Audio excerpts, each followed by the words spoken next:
You open your brokerage app. Your feed is a wall of green. Metals are popping. Mining is trending again. Everyone suddenly sounds like an expert. For a split second, you think, finally, this is the cycle. This is the run. This is where you get paid. Then you check your positions, and that confidence evaporates. Because the breakout names, the ones you watched and didn't pull the trigger on, are up 150%, 200%. And the ones you actually own, they're up 12.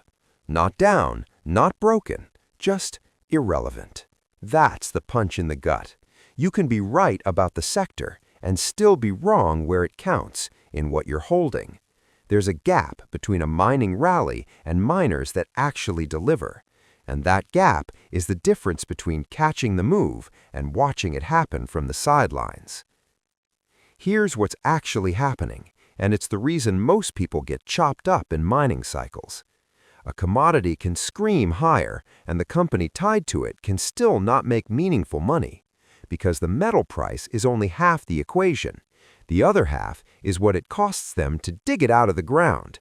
Diesel, labor, royalties, taxes, dilution, bad contracts, flat production, all the silent leaks that eat the rally alive.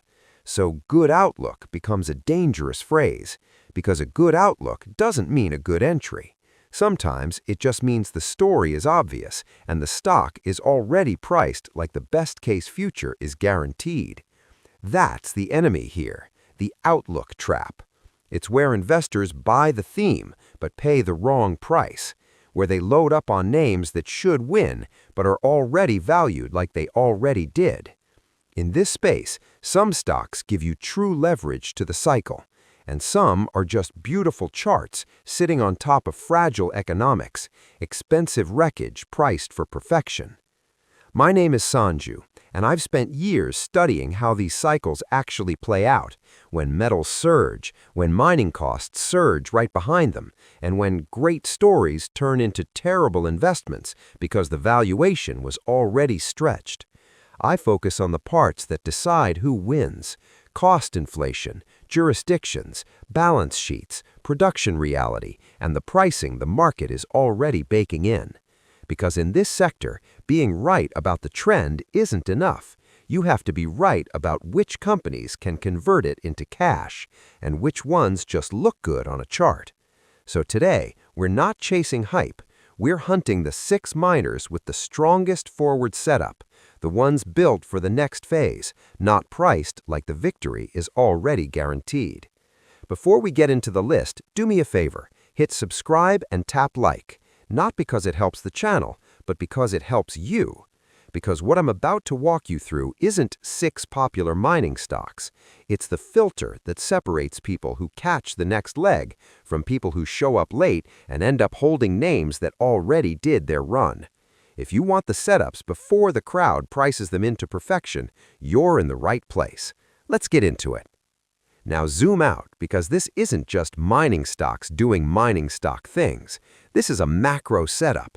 You've got a commodity cycle that's waking up at the exact same time inflation is still sticky, supply chains are still fragile, and energy, one of the biggest inputs in mining, doesn't stay cheap for long.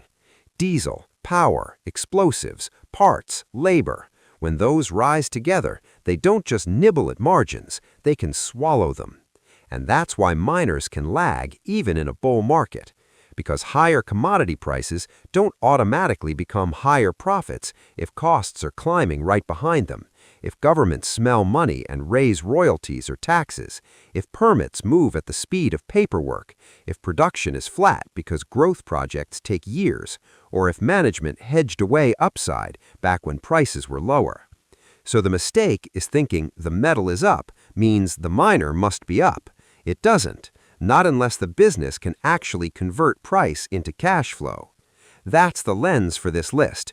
We're looking for companies with margin expansion, jurisdiction safety, real production growth, and a valuation that still makes sense, not stocks priced like perfection is already guaranteed. Here's what most investors don't truly internalize. A metal can go vertical, and supply can't respond on command.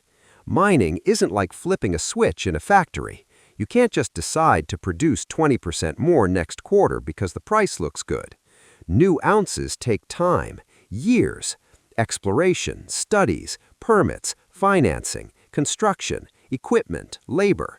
And then, once the mine is built, you still have to ramp it up without blowing the budget or missing guidance. That's the brutal reality of CapEx cycles. They're slow, expensive, and unforgiving. So when demand accelerates and supply can't scale fast enough, prices can run harder and longer than people expect. And that's when the market starts separating winners from noise. Because in a real commodity run, the biggest returns don't go to any miner with the right metal. They go to the few companies positioned correctly, the ones with the assets, the cost structure, the balance sheet, and the growth already lined up before the crowd shows up. Now here's what we're going to do, and why you'll want to stay to the end. I'm not just giving you 6 names with a good outlook, because plenty of miners have a good outlook and still make terrible buys when the price already assumes the best-case future. By the end of this list, you'll know the one stock with the cleanest risk-reward right now, the one that still has room to run without needing a miracle. And you'll also know which names on this list are excellent companies, but bad entries at today's valuation. We're going to start at number 6 and count down to number 1. And for every company, we're using the same filter, no fluff. Why it's attractive, the catch, what can go wrong or what's already priced in, the numbers, valuation and cash flow logic, the catalysts, what could re-rate it, and the verdict, early, fair, or late. Let's get into number 6.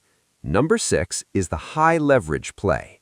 This is the kind of mining stock people buy when they want maximum torque, the one that doesn't just participate when a metal moves, it amplifies it. Here's why it's so seductive. This company is basically a pure exposure bet. One dominant metal theme, one clear story. And when that commodity price climbs, the math gets violent in a good way. Revenue jumps, margins expand, cash flow snaps higher, and the stock can move like it's on a bungee cord. That's the upside. That's why people love it. It feels like buying the commodity with a turbocharger bolted on. Now the catch. High leverage cuts both ways, because these names are often the first to get crowded, the first to spike, and the first to get priced like the rally is guaranteed to continue forever. So even if the outlook is strong, you can still overpay. If the stock already ran hard, if the valuation is stretched, or if costs are creeping up faster than the market wants to admit, diesel, labor, sustaining CapEx, you can end up with a company that looks unstoppable until the margins stop expanding. And with high leverage miners, you don't need bad news to get punished. Sometimes all it takes is the commodity going sideways. If expectations were set for up only, flat becomes failure. So the way to think about number 6 is simple. This is excellent exposure to the theme, but it's also the one that can punish you the fastest if you're late. Verdict: phenomenal torque, real upside if the metal keeps running, but at today's pricing, you might be late to the easy money. Number 5 is the margin monster. This is the type of company that looks almost unfair when prices are strong because their cost structure is built differently. They're not surviving on hope, they're surviving on math. Either they sit on unusually high-grade assets or they benefit from byproduct credits. So while other miners are fighting inflation, this one keeps its margins intact and lets the commodity price drop straight to the bottom line. That's why, in the right environment, this stock doesn't just improve, it starts printing cash. The cash flow ramps, the balance sheet cleans up, and suddenly they're talking buybacks, dividends, and expansion from a position of strength. Now the catch. These companies don't get discounted for no reason. Sometimes the issue is where they operate, a jurisdiction where governments can change the rules mid-game, raise royalties, trigger tax disputes, delay permits, or inject uncertainty that spooks institutions. Other times, it's the opposite problem. The company is too concentrated. One flagship asset carrying the whole story. which means if that one mine has a miss, grade variability, shutdown risk, labor issues, or a capex blowout, the entire investment thesis takes a hit overnight. So yes, this is a margin machine when conditions line up, but the market doesn't price it like a margin machine because there's always a shadow attached to it, headline risk or concentration risk. Verdict: it can absolutely print cash in this cycle, but there's a reason the market keeps it on a leash. Number 4 is the jurisdiction fortress. This is the name you buy when you care about one thing most people ignore until it's too late. The rules won't change mid-game. They operate in safer jurisdictions, places where permits are slow but predictable, contracts are respected, and a mining plan doesn't turn into a political negotiation every time the commodity price spikes. That stability matters because it removes the hidden risks that destroy shareholder returns: surprise taxes, sudden royalty hikes, forced renegotiations, or national interest headlines that crush a stock overnight. And here's what makes this company powerful: execution. No drama, no constant "next quarter will be better." They hit guidance, control costs as best any miner can, and build credibility with the market over time. In a sector full of disappointments, consistency becomes an advantage. Now, the catch: this is not the stock that triples in a straight line. It's not designed to be exciting. It's designed to be durable. When the market is euphoric, it can look slow. And because it's not the most explosive torque play, people call it boring, right up until volatility hits and everyone wishes they owned boring. So you don't buy this for adrenaline. You buy it because it stays standing while other hot stories get wrecked by politics, permits, or cost blowouts. Verdict: this isn't hype. This is survival plus compounding, the kind of miner you can actually hold through a cycle without needing perfect conditions every quarter. Number 2 is the growth catalyst. This is the company sitting on a very specific kind of advantage. The next production step is already in motion.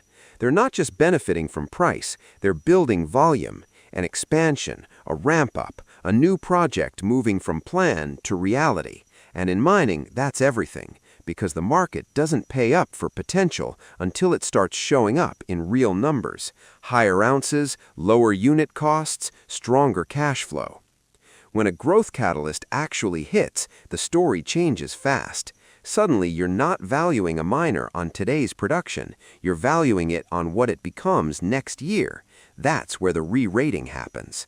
But here's the catch. In mining, timelines are not promises, they're ambitions.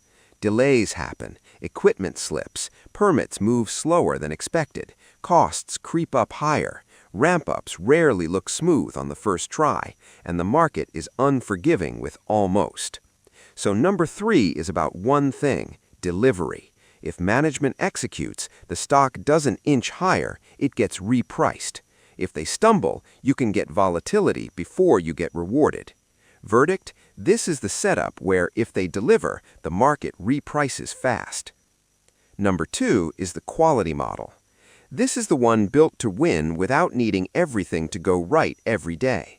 Either it's streaming or royalty-style business, where they don't run the mines, they don't deal with equipment failures, labor issues, or permitting headaches. They simply have contracts that let them participate in metal upside with far less operational pain. Or it's a diversified operator: multiple assets, multiple regions, multiple revenue streams, so one problem doesn't derail the whole story. In a sector where single mine setbacks can erase a year of returns, diversification is a weapon. That's why this name often holds up better in drawdowns. It's cleaner, more predictable, less one quarter away from chaos, and the market knows it. Now, the catch: warning, you pay for that safety. When something has lower operational risk, investors pile in. Institutions love it. Long-term money loves it. And that demand pushes the valuation higher, sometimes to the point where the upside becomes more limited unless the commodity keeps running. So yes, this is a phenomenal business model. It's the kind of company you can own without checking the news every morning to see what broke. But as an investment today, the question is simple. Are you buying quality or are you overpaying for peace of mind? Verdict? Phenomenal business, cleaner exposure, lower operational risk, but it's not cheap because the market already knows exactly what it is. Hot. Number 1 is the mispriced catch-up trade. Present. This is the name that doesn't feel exciting at first glance because it didn't put on a fireworks show. It didn't triple. It didn't become the ticker everyone screams about. And that's exactly why it's here. Because while the crowd chased torque and momentum, this company kept doing the quiet work that actually matters: scale, diversification, and cash flow generation, the kind of setup that becomes obvious after the re-rating happens. Here's the key. This is the one where the outlook is strong, but the stock price still hasn't fully accepted it. You're looking at a valuation discount versus peers, not because the business is broken, but because the market hasn't bothered to reprice it yet. And that creates a disconnect, the best kind of disconnect. The company's cash flow is improving faster than the valuation is, which means if the cycle holds or even just stays stable, this stock doesn't need heroics to work. It just needs the market to stop underestimating what's already happening. Add the final piece: diversified assets and scale. Not a one-mine story, not a fragile balance sheet story. A real operator that can absorb volatility, keep producing, and still compound through the cycle. Verdict? This is the one where you might be early instead of late. Hot. Now zoom out, because when you connect the dots, the strategy becomes obvious. You've got 6 mining stocks, all with good outlook, but they sit in completely different parts of the valuation cycle. The momentum trades, rocket. These are the high-torque names that already moved hard. They can keep running if the commodity keeps ripping, but the valuation leaves you with less room for error. The quality plays, brain. These are the safer models, more predictable, more durable, but the market charges you for that safety. Great businesses, not always great entries. And the catch-up value, present. This is the mispriced setup, the one where fundamentals are improving, but the stock hasn't caught up yet. And this is the framework you need to tattoo on your brain in this sector. Outlook isn't the edge. Valuation, timing, and cycle position is the edge. Here's the psychological mistake that traps most investors. It feels smart to buy the stock that's already up 200%. It validates your thesis. It gives you proof. It feels safe because everyone agrees with it. But that's backward. The biggest winner on the chart is often the one with the least upside left because it already priced in the good news. The cycle usually moves in stages. First the metal moves, then the miners move, then the frothy names correct, and the undervalued names catch up. Most people show up in the third stage, when the easy money is gone, and the valuation needs perfection just to hold its ground. The better trade is finding the company that's still in the catch-up phase, where the market hasn't fully re-rated the cash flow yet. So here are my questions for you. Where do you think the cycle goes next? And which of these 6 has the best risk-reward right now? Drop your take in the comments. Tell me what I'm missing. I want to hear your thesis. If you're riding a momentum name, tell me why you think it still has room. If you're targeting the catch-up trade, tell me what you're watching as the trigger. The commodity made its move. Now the market chooses who gets paid. Hot.